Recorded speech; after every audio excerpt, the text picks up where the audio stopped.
Hi, folks. Welcome back to Heard It on the Axe. Listen to a little Stand on the Ravens right there. A song called Lot of Love. Going to go to the phone, and as I had said, Ernie, are you there, buddy? Hey, Richie, how are you, man? Man, I'm great, and it's an honor to have you on. As I said, folks, Ernie Corallo is with us, a Buffalo music living legend, somebody who's played with everybody under the sun. Let me just I got a list here, Ernie, of some of the folks that you've played with. You've played with... It's a pleasure. It's a pleasure to be on the show, man. Oh, thank you so much. It's an honor to have you on. And like I told you, when I think about guitar players who have influenced me, the number one on the list, and I tell everybody to this day, Ernie Corallo, number one on the list. I've never seen anybody in my life who... It's hard to explain. Rhythmically, man, you just got it down. There's just something about the rhythm aspect of what you do. I mean, your soloing technique's off the charts, but, you know, rhythmically, and you've got this real, like this roots country stuff. You're a real purist when it comes to, you know, what influenced you, and it just comes out in everything that you do. It's just fantastic. Well, thank you, Richie. You know, sometimes I think if you just, it's your capacity to transmit, and if you listen very carefully to the older players when you're a young player and you're trying to incorporate that into your music, I think when you start doing that and you become very selective, and you learn a little bit from each player, and then you kind of like just keep, you know, like rapping the string, you know, and just keep rapping it, and then include your own stuff, and then pretty soon your ball of string gets really big, you know, and you've got all your, you know, all your different techniques rolled up into one ball, so to speak. Well, let me ask you this, because that's, you know, how it happens, and of course you keep your own personality in there. And I noticed when I played with you over the years, and you always had that technique about your playing. I mean, you've always been a open, and of course I haven't played with you in a while, but I guarantee you you're going to give me a tough time here in a couple of days. No. Believe me, man. I will be very happy just playing rhythm. And what Ernie's talking about, this Thursday, Ernie is going to be sitting in with the Rich and Famous Band, which is some fragmented members of Stan the Ravens in there. DJ's playing drums. Doc LaFalce on piano, Dave Frost on bass, Alan Kroll on the saxophone. We're going to be at Milligan's on the corner of Southwestern and Abbott, starting at 7 o'clock out on the patio, and it's going to be a really, really good time, and I'm really looking forward to that, Ern. Oh, yeah, me too. I love the players. The players are great players. You know, part of the reason the show started was I had an idea, and I wanted to get forth, you know, let people know that the level of talent in Western New York is just unreal. And when you were coming up, the level of talent, I think was the pinnacle, in my opinion. You guys that came up in that time, not only did you teach everyone else generations after you, but you kind of taught the world, and there really was a Buffalo sound. Talk to me a little bit about that, Ernie. What is this Buffalo sound that the rest of the country doesn't seem to have, but is in tune with? I think basically what was meant by the Buffalo sound, and I've seen it in a couple books.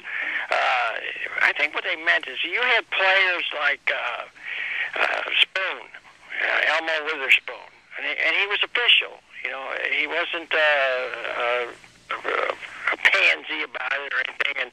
And you had Big Mac, and I think the name of his band was the Rockers too. But these guys were for real, and so when they come out and play, you were getting the real deal. So as you went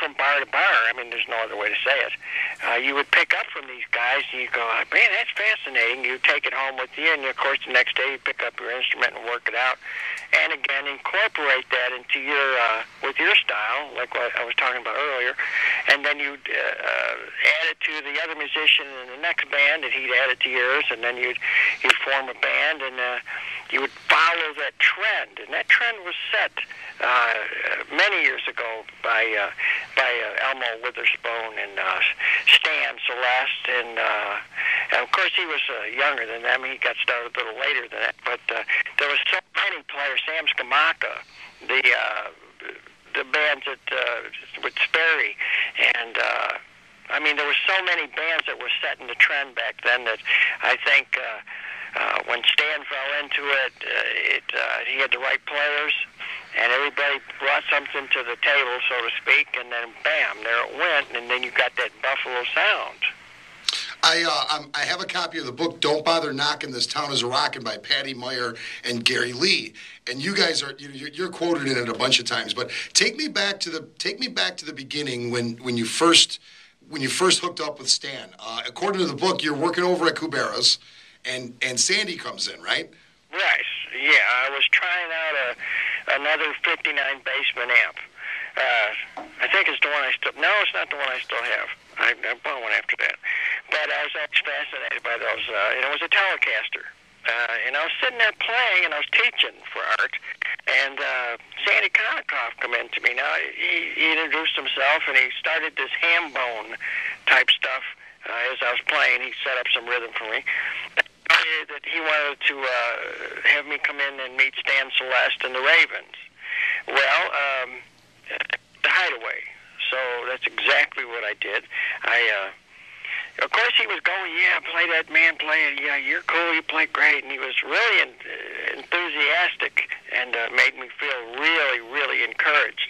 So I went to see Stan and the Ravens at the Hideaway, and Stan grabbed me a beer and sat me down on the freezer over there and decided he was going to hire me to play guitar for him. And he had never heard me play, but he was going on what Sandy said. But I was underage.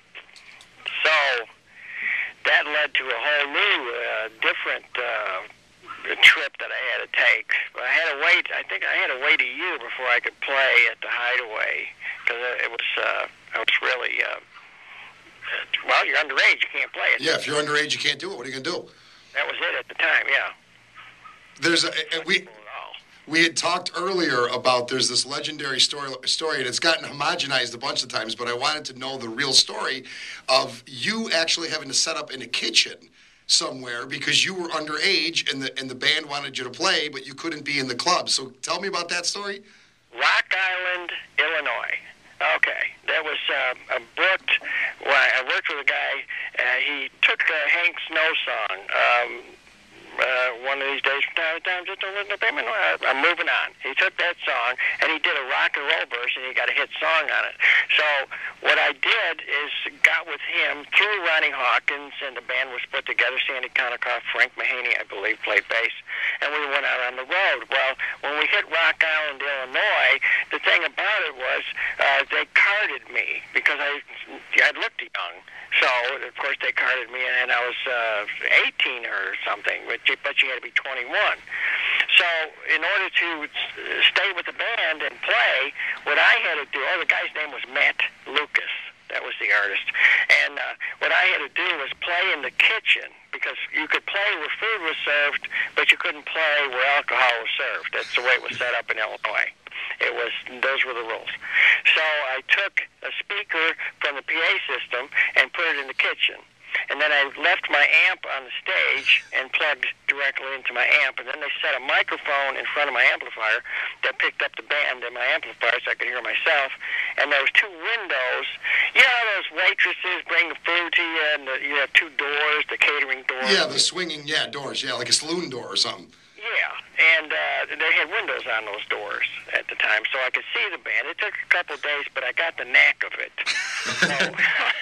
So that's the way I had to play in order to hold the job down. And it worked. That's the phenomenal part about it. It worked because in 2 days, it was like I would just sit down and play. And, of course, the salad would go by me, and I'd, grab a piece of lettuce. I was going to say, were they cooking? Were they making you food, too, while you were playing? I was just encompassed by the smell of all the stuff going by me. It was hard to concentrate on the music. But, the funny thing is it's stories like that when you go back to the roots of even playing, I mean, there's just, all these little wars that had to be fought by musicians who just wanted to play. You just wanted to play a gig. I mean, you got to play in the kitchen, for God's sakes, Yeah, well, you talk about playing for your... supper. How do they say that? Playing for your supper, right? Yeah, play for your supper.